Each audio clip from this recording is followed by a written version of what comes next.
Rudy, how are you doing How today, are you, sir? man? Doing well, doing well. Thank you so much for having me on the show today. Hey, no worries. Thank you for joining me. I've been looking forward to having a chat with you. But before we get started, I guess uh, what part of the world are you in right now? I know that I'm here in Turku, Finland, so we have a bit of a time difference. There is a time difference. Right now it's 10 a.m. My time. I'm in Florida, in Orlando, in the United States. So that Okay, is it's a large gap there, but technology brings us together in a simple way. yeah, for Mhm, sure. And I'm actually originally from Philadelphia, so mhm. if you hear my accent, sounds like I'm American. It's because I am. There you go. Yeah. And what made you transition over there? Why'd you move over there? Well, it's always the same old. I met a girl, and then I started having Hmm. kids and all that stuff. Well, it happens, and that's a good thing. It's one of those type of things you got to do what's best for you and the family. So, but Yeah. again, man, I wanted to thank you again, man, for having me on the show today. And I love what you're doing, by the way. I love the fact that you're really highlighting artists, independent artists, and showcasing their talent. I think it's a necessity. Okay. Okay. Well, let's get into it because also I like how you're doing this as Hmm. well. But my first question for you is, are you also a musician, or are you just doing this because you enjoy listening to people's music, and how did you get into this? So I got into music about like 25 years ago, I want to say, like 20 years ago. I started off engineering, producing beats and things of that nature. Started off with FL Studio, and then I started engineering for many, many years. I just fell in love with the craft, with the process of creating music. I'm not a singer of anything along those lines. I do play piano, so that would be the instrument that I play. But I just fell in love with the craft, and it's something that I really felt very strongly about, just like I'm sure yourself included. But I've been doing it for a while, and I've worn a lot of hats. I've marketed, helping independent artists and independent labels market their brands. So I've been doing it for quite some time, and it's something that I truly love, to say to say the least. Okay, so um, have you been like have you been involved with like management? Like, have you managed bands before, or are you just more on the production side? Primarily on the promotional side, and also the production side. So helping artists connect with one another, various different, like if somebody needs a guitarist or a drummer. I've always built a pipeline. I've always understood the importance of networking and building a pipeline for artists. So I help kind of collaborate artists with one another, which in essence, a lot of times what a producer does. So, but yeah, that's pretty much predominantly what I've done through the entirety of my career. Okay, well that's fantastic to Hmm. hear because I myself am a multi-talented artist. So Mm. please call for There me you if you go. need, if any bands need, a professional drummer, guitar player, bassist, and vocalist right Hmm. here. Um, Absolutely. and that's the reason why I do these live streams is because I like to. I think music artists should have what I call healthy competition amongst each other. And what Right. I mean by healthy competition is, we should want to strive to be better. Hmm. And when we see our fellow music artists do really good and make a Hmm. great hit song, and it goes up and stay on beat, and Rudy's there and he's like, man, this track is Yeah. awesome. I don't want to be the music artist that's like, oh, I'm just jealous, Mm. and I don't. Why does Rudy think that their song is better Right. than mine? And I want to encourage the success of a music Mm. artist and actually be driven by that and have my interpretation of what I can do to healthily compete with that in a way. Absolutely. I Yeah. agree with that wholeheartedly. I think that music is a very personal thing. So when people create music, they create something that's in tune. It's like their children. So when people hear other people with their music, they want that shine, they want that light as well. But I agree with you 1,000% because music, people can get a lot farther within the music industry if we support one another. It's a huge community. Independent artists are a huge, huge part of the music culture in general. And I think there's too much of that. You're absolutely right. I think there's a lot of ego involved, and a lot of people are just selfish, I hate to say that word, but if more independent artists had that understanding of supporting one another, small little things like or share, or telling their friends about this one artist, I think the whole landscape of what we call independent artists will completely change. But I agree with you 1,000% on that. Mhm. Okay, yeah, I mean, like I said, it's not easy to kind of put your as a music artist to put your ego aside Mhm. and appreciate and respect and be motivated by other artists' success, because like you said, there's a huge amount of independent artists. There's a big team of us, Mhm. and you are exactly right. If we were to kind of put our egos aside a bit Mhm. and kind of worked on helping each other, it would impact the community, the independent music artist community, in a big way, because what is it? Less than 1% of the music community Right. is the creme de la creme, the Of course. the Mhm. what the Taylor Swifts and the Metallicas and Mhm. the Beyoncés, right? Right. But then the rest of the pool is all of us swimming in the pool amongst everything from bands that just make music in their bedroom and have maybe 100 followers Mhm. on Instagram to Mhm. very successful touring bands that you wouldn't even think are not really making a living off of music. It's very interesting to think that a band that you go out to see a show, and maybe it's a 500-seat venue, and you see Mhm. this band touring from a different part of the world. It's hard to think that, but actually most of the guys in that band work at Heckinger's or at Rite Aid, Right. Right. because making a living off of music is so difficult today, and Mhm. that's why I really appreciate and respect what you're Mhm. doing. And this is a good segment into going what you're doing, because what it seems to be that you're doing, and you can kind of go further into this, is you're taking music artists and you're putting them on a platform and you're giving them the opportunity, and you're playing their music for your platform, for the people that follow you to hear, Mhm. and you're giving them a critique on what you feel about the song, which you're swimming in very treacherous waters, by the Absolutely. way. But again, if you can be an artist that can appreciate somebody's opinions in your music Mhm. and not Mhm. get super standoffish about it, I think that what you're doing is amazing. But let's go into a little bit further. So when you started doing this, like, how long have you been doing this for? Well, I started, I want to say about in 2020 is when I started the music review Okay. shows. So that so I've been doing it for a while. It's predominantly on Twitch. And I did Twitch for about 3 years. And then I switched on over to YouTube. So I'm predominantly just on YouTube now. So I've been on YouTube for about a year. But I started it when the COVID and things of that nature. And I feel like a lot of people refound their passion for music, or what they love to do. And that's it seems to be a reoccurring story over and over and over again from a lot of artists that I hear, particularly that join the show, is that they did music for years and they kind of fell off, and then all of a sudden COVID hit, and then they had to reevaluate their lives and what they wanted to do and their passion. So that was around the time that I started doing it. I felt that there was a need to have a pipeline. I just did it just because I love music. So I was just doing it. I didn't know what the hell I was doing, to be honest with you. I just send me your music and let's play it and I'll tell you what I think about it. And then it kind of evolved into a community. It evolved into something that I felt that there was a need for, there was a necessity for, and which is a pipeline. And I started doing it just to play people's music. And ultimately what it turned into was a networking platform. When I started seeing artists collaborate with one another, when I started seeing artists really say, oh man, I really need a singer on this song. I have this production, I have this, but I'm looking for this singer. Then all of a sudden, like, oh, this guy sings. Let me play his song. And then all of a sudden they connected, they created a record, and it just happened hundreds of times since then. And the Stand Beat Live show is really built obviously around independent artists.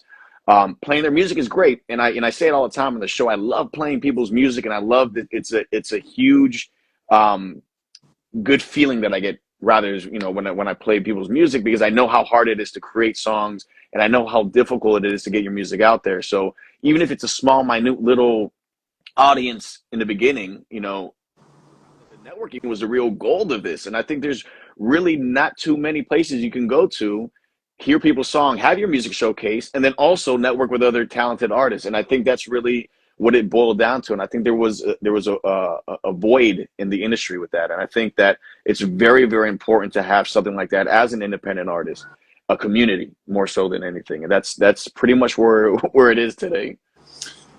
That's fantastic. Now, before 2020, were you doing things like with like radio and promotions and other things in the music and entertainment business? Correct. So I was working with various different independent labels. I was producing songs at the time, and right before COVID hit, I did a collaboration with Kevin Cossum. He's a multi-platinum Grammy-winning songwriter. And then also Snoop Dogg's label at the time. I know he has Death Row Records now, but previously he had Doggy Style Records. So Okay. I collaborated with them on a single called Slow Motion with Kevin Cossum, another artist named Wayon. And previous to that, I was just in the studio engineering. I started StayOnBeat.com, I want to say about 12 years ago. And originally the website was for producers, for beat makers that needed samples and sounds and drum kit sounds and things of that nature. So I did that for a very long time. So I've always had my hand in music in some way, shape, or form. When I first fell in love with the craft, and it's never left me. It's always been there. It's evolved through time, and you learn things. But before 2020, I was still doing music and within that realm. Okay. Mhm. Yeah, the reason I ask is because very similar to you, when 2020 came because of the pandemic, it led me into doing these live streams with music artists. Mhm. But before that, I was also in the music business for a very long time, way back in the mid 90s, working at recording studios all the way to the present. So I've done everything from radio, like terrestrial radio, to Sirius satellite radio. So I love having a platform where it's talking, but because we can do YouTube or Instagram live streams, it's like a bonus because it's basically like talk radio, what we're doing right now, Absolutely. but with video. So it's awesome, and I love doing it. And I think what you were talking about, not only are you playing people's music, but you're cultivating a community of music artists, which is exactly what I've been doing.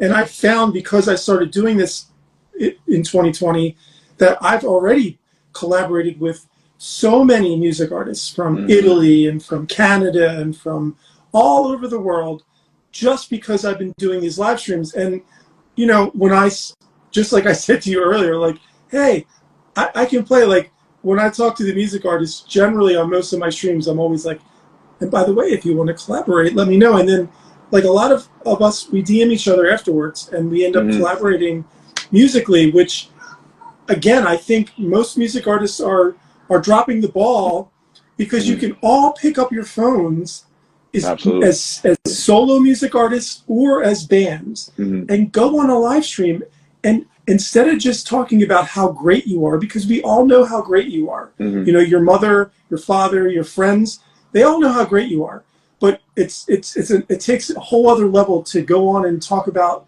how somebody else is doing great, and maybe collaborating with them or getting to know some more bands. So I encourage more music artists to just try doing live streams with other artists in your local community and see how that goes. So I wanted to talk to you about what you do, and there's got to be, like, do you find that some artists, when you do your reviews, is everybody always happy, or do you sometimes find people that are like, I didn't like what you said about, like how is it, like, navigating that, doing so doing this, when I started doing this, I like to be as honest as I possibly can, obviously. But however, I do understand that everybody has different phases in which they grow and learn within the music industry. So nobody wakes up one morning, I'm going to start playing guitar and be Slash. You know what I mean? Like, nobody is like that. It takes time for people to grow within there. So I understand that, first of all. I never assume that somebody sends a record to me that it is completely done. I always assume that it needs work, and I pinpoint those aspects. But I think it's very important to be one subjective, but also two to highlight the what their strong points are, and then also what their weaknesses are. And I try to do that with every single review. Have I had people get upset? Absolutely. It just comes with the territory. It's impossible to please everybody. That's just the way life works. And I think if you aim to please everybody, it's gonna take a piece of you from you. So I think it's very important for you to be very honest as possibly as you can. You can't, destroy somebody and say it's completely garbage. Move on, move on. Unless somebody's trolling. I've had plenty of trolls too that I know what they're doing, and I just I move on. However, I think again, music, like I said earlier, it's almost like a child to people. Their song is a child to them. It took a long time to create that record or that song. They put forth their effort in years or however long it took to create that. So I understand that aspect of it. So I think it's really important as somebody that does what I do is to highlight both avenues, is to highlight the good parts, because everybody, no matter how bad somebody may think a record is, there is a strong point in everybody, and there is a weakness in everybody, and that can go through anything you do in life. But I had to navigate through that, and I continue to navigate through that. It's very difficult to please everybody. I had one guy actually the other day get upset for a review that I did because I didn't play the song in its entirety. And I don't have a counter. I played like I missed like 20 seconds of it. And he got upset at that. He got upset of it because of the fact that the review wasn't what he wanted to hear. I just told him what it is. I told him, you have good elements, you have bad elements. Work on this. There's a lot of distortion. There's a lot of things all over the place. There was no cohesion in the record. And I told him that. But then I also told him, so if I told you your song was amazing, would you be telling me this right now? And he didn't say anything. So, again, you can't please everybody. Again, music is probably one of the most subjective things that you could critique. And I think because everybody styles different, everybody loves different genres. And that's, it is, I want to please everybody. The deep down inside I do. However, you can't. It's impossible. So yes, people do get mad and people love it too. So, it wouldn't be fair if I said everybody's song is great. They don't want to be your music review show. You have to pinpoint things that I think that people need to improve on, and the opposite side of it too. So yeah, no, I totally agree. I got to put you on pause for 1 second. I will be right back. Anybody in the stream that's watching this right now, if you have a question, now's a good time to ask it, and we'll get back to it. I'll be right back. No worries. Pro Aura, what is good, man? I see you. Summertime Kai. Yeah, if you guys have any questions, man, feel free. DJ90, what is up? Thank you guys for joining this live stream. This is an interview. You guys always see me, at least for the regulars that join the show, you guys see me interviewing other people. This is the first time I'm being interviewed, so it feels weird, but it feels good. But if you guys have any questions, feel free to pop it up in the chat. Pro Aura.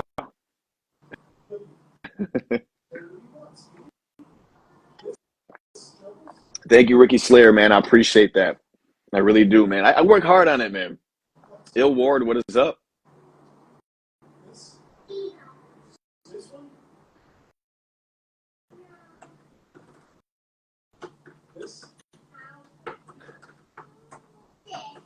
Thanks, man. Distortion. Thank you. I appreciate that.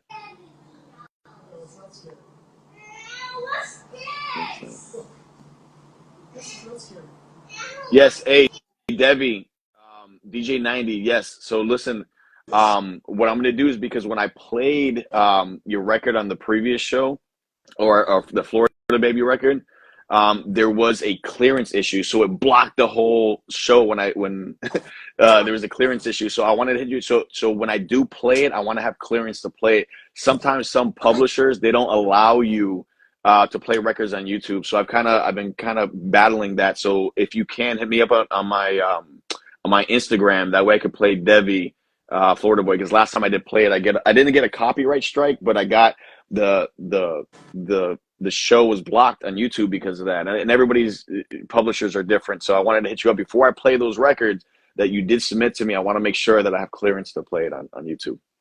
Okay, that's interesting. I didn't even think about that, because when you're, especially today with metadata, which is what is getting crazy, like metadata is a whole topic for discussion in its own, but because of that, and because of AI and reading the algorithms, I suspect that when you're playing people's music, it could be easily flagged, like you were just saying, if you don't have if you're not whitelisted or whatever. Right. So the way YouTube works is that there's 3 different copyrights, and I'm obviously I learned this through the year on YouTube. And a lot of artists themselves are sending it. 99% of the artists themselves are sending it. However, if they do have a production in the background that was sampled and it doesn't have clearance, it'll get flagged. So none of my videos, I could monetize any of the videos once it's published, because it has. So what they do, YouTube does revenue sharing. So what I do is when I play a song, that if your publisher allows you to get revenue share every time that video is viewed, you're going to get money from it. So it's like you're getting paid for every time that it's viewed, but you have to allow your publisher to get revenue sharing on YouTube, on platforms like YouTube, in order for that to happen. However, there are other publishers that don't want the song at all. And a lot of times artists don't know that. They don't realize that by submitting their song to the show, it'll get blocked because they'll mute it or something along those lines. Facebook is like that too. They'll mute the record because and a lot of people don't realize that they're different publishers. They have different ways of handling things. And it for me, it would make more sense if you allow it and then you get revenue sharing. Every time the song gets played or somebody watches that video, you're going to get paid for it anyway, similar to what Spotify is, similar to, Apple Music and things of that nature. YouTube Music, same thing. So that's another area that I think a lot of independent artists don't really understand about that. But yeah, I think like checking out platforms like Sound Exchange and Songtrust more, because most independent music artists just throw their music up on DistroKid, which is, or CD Baby, but there's a lot more to it than just that. And then also, if you get like sync licensing and somebody picks up your song, then they could prohibit possibly getting your song. So like again, like metadata is like taking over, it seems. Like even with collaborating with an artist, you have to properly have like artist agreements, which is not new, but having all these fine details and having all of your IRC codes in line, it's very good for any music artist to look into these things. Like I said, that's a whole other topic of discussion, but I wanted to get back to what you were talking about, because the reason I asked if you were in the business before you started doing this is because I can attest. Now, I didn't know anything about what you were doing until my partner, Martin from Life with Distortion, who's on here right now, he said, hey, I submitted our new song and he's going to review it. And I was like, cool. And I checked out your review of the song. And I was like super, super happy to hear everything that you said, because it's very important. What I was trying to say is, if you were always positive about everybody that submitted your music, then it would be fake, in my opinion. Right. It would be fake. There's no reason for it. Anybody can be like, oh, that sounds great. That's what all of our friends and family do. But the fact that you will actually care and you listen to it and you give your professional opinion, which is exactly what I believed, what you said about the song Lucid Dreams. You said it's got a vibe. It's got a vibe. But you're like, but when it came to the hook, I didn't really notice like a difference in the vibe. I thought it was there. I think you were spot on with that. And I love that, because I think it's very important that if you're going to be talking about people's music, that you give your opinion, your professional opinion, but also the person that's getting that information needs to respect your professional opinion, and instead of taking it and getting huffy and puffy, just take it and take it as a learning experience, or take it as something that you now know. And a lot of what I do when music artists, they come to me, and they know to come to me because they say, hey, Maddie, can you listen to this song? And I say, okay, I'll listen to it. But if you want me to listen to it, I'm going to tell you what I really think. And I tell them what I really think, and I'm not nice. Not to say that I'm not nice because every music artist is horrible, but I tell them what I think. So if you want my professional opinion, if you want Rudy's professional opinion, don't ask for our professional opinion if you're not going to accept what we give you. Absolutely.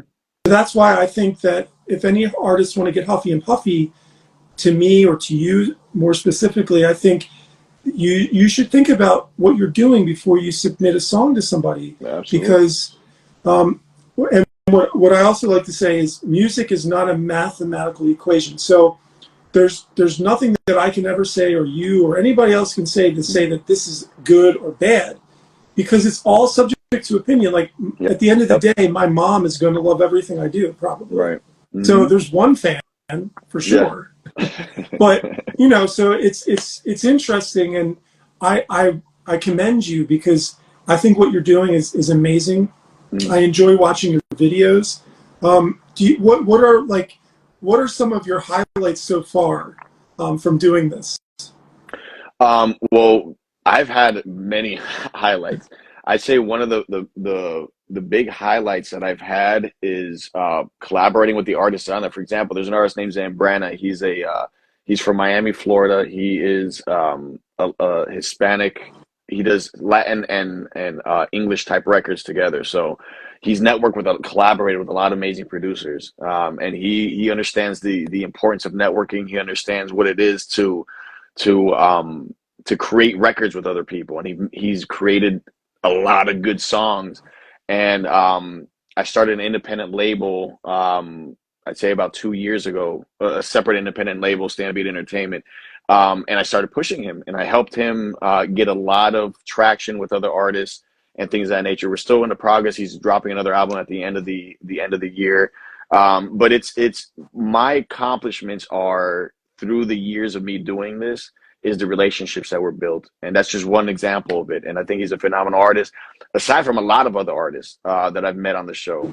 And I think the amount of people that are out there that have not had their music voiced to other artists and other producers that are out there is very, very important. So I say that would be a highlight. I think another highlight would be some of the message. You really don't know. First of all, you really do not know what people are going through in their personal lives. And I can't tell you how many times people have messaged me and told me, you know what, thank you so much for re-inspiring me for this, for pursuing music once again. I was on the verge of, I hate to say it, but I've had a lot of people tell me they're on the verge of killing themselves. You know what I mean? And God forbid that would happen, but you don't know what people go through in their personal lives. And I can't tell you how many people have reached out to me and told me and thanked me for that. To re-inspire them to continue their passions in music. A lot of people, you don't know what they have in their life, what they don't have. And I think that's pretty much the biggest thing through the years are those two elements. Well, yeah, I mean, when you're dealing with music artists, we're very emotional. And like I was saying, it's very easy for us to put our egos in front of us. And if somebody critiques us in a negative way, possibly, which really isn't negative. Like I said, if you're a professional and you're critiquing somebody, it's actually a positive. Because at the end of the day, if you say, hey, you know what, the guitar tone was a little muddy, I would have liked to hear something a little bit brighter. Well, when you go back to do your next song, you should think about that. And that's the way I look at music. Like every song I produce or that I write, I'm like, cool, that song's done. And I already know what could be better, but instead of spending 5 or 10 years trying to make that one song better, I'll try to do that on the next song. And then I'll do it on the next song, and on the next song, and on the next song. And that's how we progress as music artists, is we always try to get better. So actually, only hearing good things just builds the ego machine, and the ego machine can get in your way if you let it. I think. Absolutely. Yeah. It's very true. It's very, very true. And that's the thing. A lot of, everybody has a form of ego, but I think there's a thin line between ego and being somebody that understands other people also. A lot of people are just, they're naturally that the ego just overtakes them.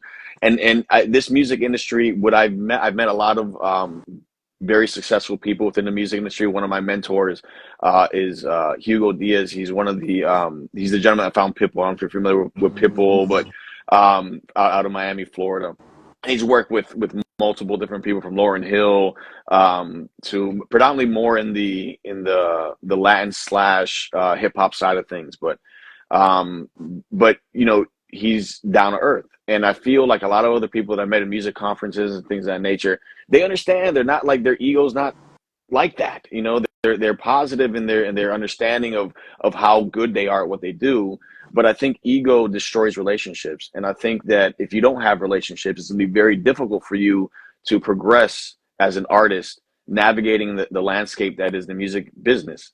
And you have to be open minded, one, and also have an understanding that other people out there have wants and needs too, and you have to understand that. And I think that too many artists that have that ego aspect of things, I've seen it happen over and over again. Very talented, but it just doesn't go anywhere because it's all about them and it's not about the team. And it is impossible for one artist to do it by themselves. It really is. You need a team in anything that you do. And I think that when egos are that to that extent, the teams are burnt down, and that's you can't be that way in the music industry. You have to have thick skin and then be humble and be positive about yourself also. Like I said, there's a thin line between being, cocky, humble, and being, down to earth with people. So, Yeah, and I think record labels are very good at scooping up those cocky ego people because Yep. generally the people that have cocky egos, they do. I mean, they have something. They have something, so that's why they're cocky. But then record labels will scoop them up and they'll just screw them real good. Oh yeah. Yeah. So It happens all the time. It yeah, happens all the time. And the things ego is in every human being for a reason. You got to be confident. You have to have it. But there's an extreme to anything that you do. There could be an extreme, for example, when you reviewing music. I could be an extremist and say this is trash. I create this this type of atmosphere that destroys, or so you have to have that understanding that yes, you have to have an ego. We all have it. We all have to think. If you don't think you're the best at what you do, it's gonna be very difficult for you to keep pursuing it. However, there is that thin line that you have to walk that tightrope of understanding that there are other people out there. You're not the best. There's always somebody better, no matter what. But it's a very thin line that you have to walk. yeah, I agree. Mm-hmm. Now I haven't dug into this, but like, have you started like some sort of like a playlist on Spotify at all? I started doing it. It takes time, a lot of time to do that. Right now, I want to do something like that. I do want to do it right now. My focus is on the show. My focus is on the things that I'm doing that's with that. And I have a couple of people reached out to me that can help me start doing it. And I just never really, I started one, but I never really put in that effort. To do the show, it's a lot of effort to do this, the platform that I have. It's not, it's not easy. But I would love to have, create that side of things. Spotify is important. I was funny because I was reading an article 2 days ago that more people stream music, believe it or not, on YouTube than they do on Spotify.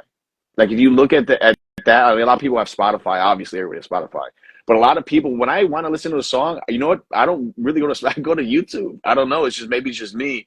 But I was reading an article that is kind of shifting, believe it or not. Yeah. And Spotify, as far as the payouts for Spotify, that's another thing that's a whole different other topic. Yeah. But creating a playlist would help, absolutely. It's, for me personally, it's time consuming. And right now, I just don't have the time to focus on it. And when I do something, I want to focus on that wholeheartedly. I don't like to half-ass things, but yeah. Yeah, I agree. Like I actually don't have Spotify, but of course I have a Spotify for artists, so I can do those things. But I think, yeah, for me, if I'm going to try to look up a band, I go to YouTube. Yeah. I don't go Absolutely. to Spotify. And but as a person that collects royalties, I've noticed that the number one royalties, other than like getting picked up on like a sync deal or something, would be from radio. So like I have a Christmas song that's with some other artists that's the best because terrestrial radio pays very well if you can get on there. But then TikTok out of nowhere was like my second biggest streaming Really? revenue. So and actually, that's a whole other topic of discussion. But I think Spotify is definitely the top right now.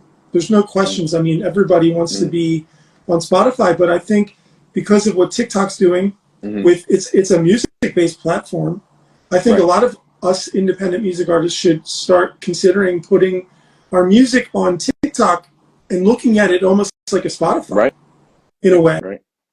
It's like a Spotify with visuals, you know, and YouTube, same thing. YouTube is the place that people, it's like the Google of music. Yeah. You know, I mean, that's where your show is. I mean, that's where everybody is on YouTube. And then like Instagram and things like that, that's just like an avenue for artists to be like, you know, to have to accumulate a thing. I mean, I think everything works hand in hand, and will probably, iterations will change over time. I mean, it was MySpace. Before MySpace, it was, I don't know. I mean, what was it before MySpace? It was just word of mouth. Yeah. And shows and word of mouth and shows. Yeah. You know, MySpace was the first one that I think really kind of brought, as far as music, really, I mean, Drake blew up because of MySpace, you know, back in the day. And, it was MySpace, but prior to MySpace, there wasn't really any other social platform that was really catered towards an artist like that. AOL says Bobby. But yeah, I mean, it's an ever-changing industry. Streaming industry is what it is. I mean, the majors have their hand in all of it, though. TikTok, I think, is one of the ones that they haven't really tampered with. I don't think they're going to try to. That's for sure. But I feel like Spotify is more like a portfolio that I can share. Other than that, not very useful. Yeah, it's becoming more and more of like a flyer. That's what a lot of influencers on YouTube are talking about. Spotify is more of like a flyer for your band. And if you can get a lot of people to watch and look at your flyer, that's about all you're going to really get from it, because you're not going to make any money from it. Right. And you mentioned about terrestrial radio. Terrestrial radio is still alive and well. And as far as payouts to independent artists, they do, it's the best you could do. I mean, I don't know if you're familiar with, you know, College Radio Directory. He's, you know, they're one of the sponsors on the show. But they get songs independent. If you want to get your song on the radio, the best way, honestly, to do it is through college radio stations here in the States, at least. And they will play your records. You build a relationship with them. They'll play your records, and you'll get paid for it. I mean, it's terrestrial radio. I mean, it really is. It's not as national as you know, a lot of other, you know, terrestrial stations out there, but college radio is really an important piece of a puzzle for somebody to get their music out there to the masses. And terrestrial radio is not dead. A lot of people say it's dead. It's not dead. But you know that. But I don't want to mean to interrupt. But to go back to your point with creating community and collaborating, like, because terrestrial radio is the place. It really is. Like, if you have, I'm in Finland, and there's pop artists that nobody in America will ever heard of, but they get played all the time. Just like your AC. Like, I'm more in the rock and metal world. I know a little bit about the hip hop scene and things like that, but I'm more into the rock and metal world. So when I'm thinking of terrestrial radio in the U.S., I'm thinking of like AC/DC, Led Zeppelin, Metallica. Okay, whoever owns their publishing, they're making so much money, right? Like, ridiculous, just from terrestrial radio. But in Finland, it's the same. In every country, it's the same. If you're getting played on terrestrial radio, you're making real. You can just, you don't need to work. You don't need to work. And the problem that I have with terrestrial radio is, unless you're fortunate enough to somehow get involved with it, which is a lot of it's got to do with luck and hard work. Even still, you may never get your shot of being on terrestrial radio. So it's sort of unfair, because when I visit the U.S. and I turn on Philadelphia 94, 93.3 or whatever, it's the same. 1 or 2 decades ago, it's the same playlist. Right. it's the same. They're playing the same thunderstruck AC/DC song, Yep. sometimes twice or three times in 1 hour. And Mhm. it's like, well, what about all of these all other awesome bands that are rock and roll? They're not getting their chance. It's because of whoever's doing the business end of it, the publishing owner, Mhm. UMG, whoever it may be, right? They're just like, well, play our song, play our Yeah. song, and That's and the and radio it's stations are playing their song. and that's it's always been that way. I mean, it's like that to this day. I mean, and it's just at the end of the day, that's it's an unfortunate thing because I can't tell you. I'm sure you already know. I mean, how many independent artists have you met? They're phenomenal. You met All this the time, group or this band all the needs to time. be highlighted, and it happens all the time. And it's there's the issue with this is that there's always a business behind it. There's always a machine behind it. And when there's a machine behind it, there is money involved. And when money is involved, then it takes away a lot of the artistry. It creates not a bridge, but it creates a gap between the independent artists and the powers that be. And it's always been that way. I think now more so than ever, there's a lot more, there's a lot more light, to say the least, for independent artists because they have their own platforms that they can go to and get noticed and network and collaborate and get their songs played in other venues. But it's still like that. You're absolutely right. I mean, you go to Philly right now, I guarantee you right now, if you were there right now, they'll be playing the same records, and that's just Yeah, unfortunate. But it's I don't want to embarrass him, but Bobby Bottles verse his mm, he said Creed he's is alive and alive well. and well. And Bobby is a good buddy of mine because we both played in a band called CKY, and we also played with Bam Margera in a band called Fuckface Unstoppable. We toured Oh, all around the world. really? Yeah, and we've done a lot together. And seeing him here is hilarious. But he's so right. Like Creed, if they're Hmm. still being played on a regular basis, it's Hmm. blowing my Yep. mind right now. Yep. And Hmm. what I was going to say earlier is like the importance of collaborating is because the reason why I'm fortunate enough to get played on terrestrial radio, basically here in Finland, actually, is because I collaborate and I meet musicians. And I was fortunate enough to collaborate with a very well known artist named Andy McCoy and Villa Vallo from the band Him, who's a very well known artist. And we made a Christmas song, and voila, I get some Yep. royalties that are pretty decent every Christmas time. But if I wasn't putting myself out there, talking to Rudy, talking to other music artists like I do, I probably wouldn't have met everybody that I've met Right. because I would be in Absolutely. my hole, which would be either my room or in the studio back in the day. So I really think what you are doing, back to what you're doing, is something that we should all strive and look at as like a positive. Like you're giving music artists, you're doing more than just giving music artists a chance to have their music critiqued. You're then entering them into a community. Now it's up to the music artists to contact each other in that community Correct.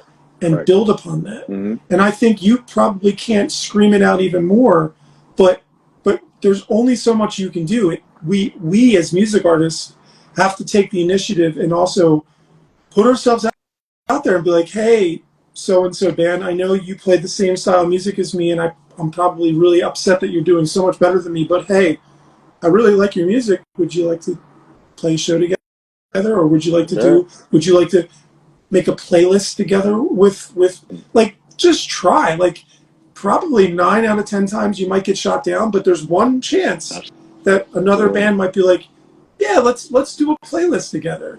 And then because of that, you end up getting the guy from so and so found out about you, and now your band is doing this Yeah. because you did Absolutely. that. Absolutely. It's those small little interactions that make all the difference. And sometimes you need to do a lot of little interactions to make one big one take off. And it correlates a lot with because if you look at it from a business perspective, you look at it from whether people want to understand it or not. As for independent artists, ultimately you have to be your own business. You have to go out there, not physically knock on the doors, but go out there and get your music to other people within the music industry. I think there's a false sense of getting your music to fans, and yes, that is important. However, the more important thing, it is a smaller demographic, smaller group, but what is more important is getting your music to people within the music industry, because you never know. You may be a great guitarist, and you know what? They may meet somebody a month later, but you know what? This guy that, I built a relationship with him, I networked with him a little bit. I think he would be perfect for this. And all of a sudden, now you have all this pipeline of people. You do that long enough, with enough people, opportunities start knocking on your door. Now it's up to that artist to be prepared when that happens. But I've seen it happen multiple times. It's one thing sitting in your room and saying, listen to my music. It's a different thing sitting in your room and going out to other people that make music and be like, listen, let's collaborate. Listen to what I'm doing. It's not about my song, it's about our song that we could potentially create. And I think that's something I think a lot of independent artists don't look at it from that perspective. A lot of it's getting their music to a fan rather than getting their music to people within the music industry. And I think a lot of people who do that, they get farther. In majority of successful people in the music industry, they did it because they networked with somebody within the music industry. And then in turn comes the fans. And a lot of people do it the reverse way, but Yeah. Miami. What's the music scene? I've heard that Miami is actually another one of the zero tax cities. But other than that, like what's the Miami music scene? How is that going? Well, Miami is a melting pot. One, Miami music scene is very strived within urban, Latin urban genres. There's a rock scene down there, but it's predominantly, you're gonna find a lot of Latin, anything correlating with South America, the Latin markets. Their hubs are in Miami, Florida. So if you're within that, that realm of urban / Latin, Miami is hands down the place to be, because you can network with so many different people. Miami is a great networking area for all types of music, because there's a lot of music conferences that happen down there of all genres. Yeah. And you can collaborate with a lot of people in those conferences also. So that panels and things like that, and those are great opportunities to meet people. So the music scene on there is more related to those subgenres, those genres.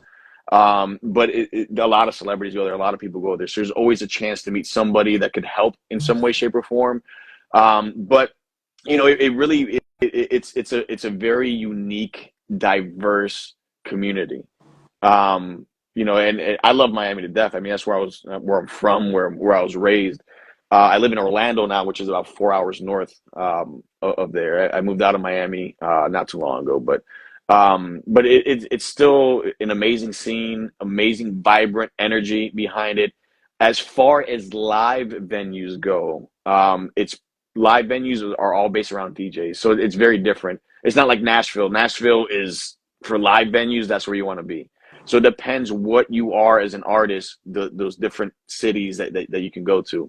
But in Miami, music scene is all urban / Latin markets down there. Yeah, I've been thinking about possibly moving to Nashville, actually, because it's a good scene. But at the same time, like, I've spent a lot of time in Florida with doing like surf tours, Volcom surf tours, and like Florida is a place for extreme sports and for punk rock and rock and roll. It's not only ethnic music, but I agree with you. I think there's hot spots for certain bands. Like if you go to Nashville, you can still find Latin players all over the place, I'm sure.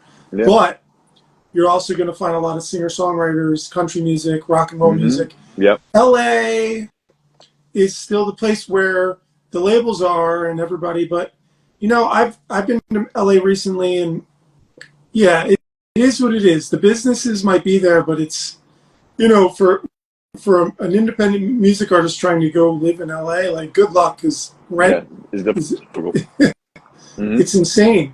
So I don't know what Orlando's like, but I'm sure it's probably not much better. Yeah, Orlando's there really isn't a true music scene here, to be honest with you. It's very different. But a lot of times it's good to capitalize in areas that are like that and you could build something around it. Yeah. So I've known people that moved to other states that there wasn't that big of a music scene, and all of a sudden now they're overtaking that state or that city rather because there's really nobody else doing it. So similar to what you're saying about LA, LA is just very oversaturated with artists. Everybody moves there for things like that, whether entertainment in general. So it becomes very oversaturated. So sometimes you want to be, a medium-sized fish in a small pond, rather than a small fish in a Yeah. large pond like LA. Yeah. Unfortunately, I have a huge fan base in California in general. It's just, Mm-hmm. but I'm here in Finland, and I think to the point, like, it's 2024, this live stream is, and, being a virtual producer, something that I do for Cleopatra Records, for example, Mm-hmm. they brought this up to me. They said, Matthew, you just produced this album with Andy McCoy that's on our label.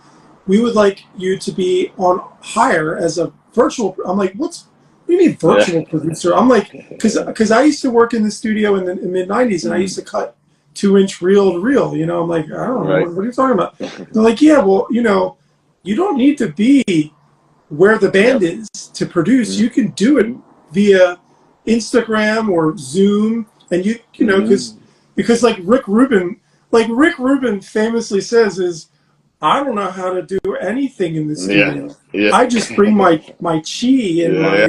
my zen, and I just make. It's like, well, yeah, like you can look at it like that. I don't. I like, as a producer, I actually end up performing on music as well, and I like to get my hands involved Right. with it. But you there are, right, like, we don't need to be in the room Mm-hmm. to produce. We can do it via, like, messaging and virtual calls. Mm. And same thing with band locations. Like, a lot of bands are popping up from very obscure places, like not LA and not New York. And it's quite okay because of the internet. And that's the beauty of the internet. And look, I don't want to keep you much longer because I know you got things to do. So we should wrap it up soon. But is there anything that you would like to say before we end the stream, for people that we should be looking out for, or places for us to go to check out your stuff? I think for the one thing is you got to work within what you have. So I think as an independent artist, it's very important to utilize the platforms that you can utilize. What the music has changed tremendously, and I think that music is listened to now, obviously for what it is musically, but also people want to see the person. They want to know about the person. They want to feel it's a very intimate thing. Whereas before, the music industry was like this, mystical artist that mysterious artist that you only read in magazines, and it's not like that anymore. Now it's very personal, and I think Content, with social content, media, content. content, and that's whether it's content on your music or content of you as a person. I think people really become super fans when they like you as the person. And I think it's never ever been like that in the music industry. People are super fans in the past because they read them in a magazine, or they heard the song on the radio and then they read about the artist. Now it's not like that. Now an independent artist has every opportunity to build a loyal fan base. It is much better to have 1,000 real fans than a million fake ones, because those 1,000 fans will support you in anything that you do, just like anything else. And I think so a message I could leave to everybody in the chat, or anybody that rewatches this or watches this, is focus on the building the relationships with your fans. I'm not saying call them on a date, how you doing today? I'm just saying, keep interacting with them within your social media or things on that nature. Cliche to say, but content is important, and we live in a world it's important to people. This is a perfect example of what we're doing right now. People are getting to know me as a person. People get to know you as a person. I think that's very, very important, because if you don't build that relationship with that fan, more of an intimate relationship, to say the least, it's going to be very difficult for artists in the future. So that's one main thing I always like to, to tell people is have people understand you as the artist, not just your music, because your music is just as important, if not more important than you when it comes to, promoting your music, obviously. But they want to know the person, and that's when I find an artist I'm like, what is this guy doing? Like when you see him post things they're doing the weekend, you feel like you have a connection with this person, and whether it's not physical or mental or anything of that nature, they may not know who the hell you are, or vice versa in that sense. But it is very, very important that you keep those people wanting to know more about you as the person.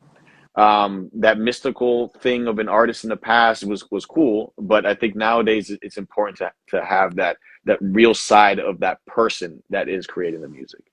Well, as you say that, 808 Diffraction just started following me and said it was nice to meet me. So 808, because what's of up, this 808? stream, because I was able to do this. Mhm. If you're a music artist, what criteria would you, if it was in a perfect world, like how would you want people to submit music to you? What like what state of their career does it like?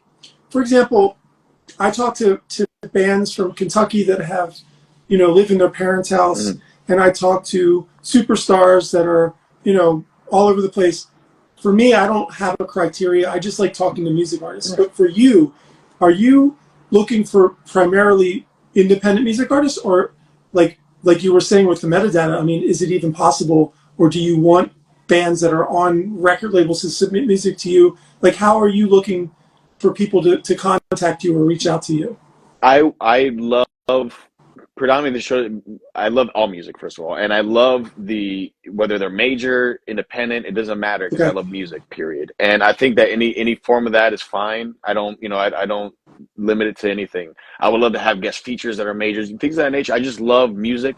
Um, I think the highlight of the show is the independent artist. But I accept submissions from any avenue, any genre. Doesn't matter your stage in your career. I particularly like seeing artists grow on the show. They become, part of the community, and then they submit records that may not be as great, and then all of a sudden, 6 months later, it sounds amazing, and it's because of growth. So I love artists that are just starting out, and artists that are well seasoned that have been doing this for years. So I don't really play favorites in any side of that, but I do appreciate all. It doesn't matter what stage you're in music. I love music. You know what I mean? I enjoy exactly as much as people love creating it. I love listening to it. It's so interesting because I've watched, like, I'm a bit older. I'm an older gentleman, so Mm, I have a lot of younger artists come on, and mm, because I started around the same time you did, I've seen music artists. Courtney Nord is one mm, example. mm. Um, Alice Zombie is another example. Like, they started off on my live streams, and now Hmm. they're like flourishing. Like, Yep. they're doing way better than me. Like, they're Mm, amazing, and it's like I got to watch them grow as artists, and absolutely. it Yep. makes me feel like so happy, like a proud father in some Absolutely. weird way, because like Yep. these music artists are doing so good, and all I can do is encourage them to Hmm. keep going and just Yep. do better. I don't um but yeah, I think we should maybe do another live stream. Who knows? I'll have to DM you. I have so many ideas Yeah. from talking to you and like collaborating and doing things together. And as far as like playlists goes, I think it's a good idea. I think somebody that's on this stream now, Life with Distortion, Mm, he's really good at doing these playlists. Maybe he could help you do something with like a playlist, yeah. because I think playlist is a good idea. Spotify is still there; it's a contender, and who knows? Maybe they'll get smart in the next year or two. They'll conform to us better. But Hmm. for now, who knows? Um, but let's keep in touch for sure, Rudy. It was really nice Absolutely. meeting you. Matt, I appreciate you too. I think that what you're doing is an amazing thing. Continue to keep doing it. You have nothing but my support on my end. Anything I can do to help. Same here. I'm looking forward. We Yeah, have to trade yeah, communities. Let's do it. absolutely. I'm all for it. So thank you so much, man. I truly appreciate you. Everybody that tuned in today, I appreciate you. You're amazing, man. You really are. You have a really good, positive aura about you, which is always good. I appreciate that, Rudy. But you know what? So do Yeah. you, dude. And that's Yeah. why I'm talking to you today. And Yeah. that's probably why we're going to continue to doing stuff together. So I'm Absolutely. looking forward to the future. I will see you all on the next stream. Rock and Yes, sir. roll. Say bye bye. Absolutely. Bye bye. See you guys. Thank you.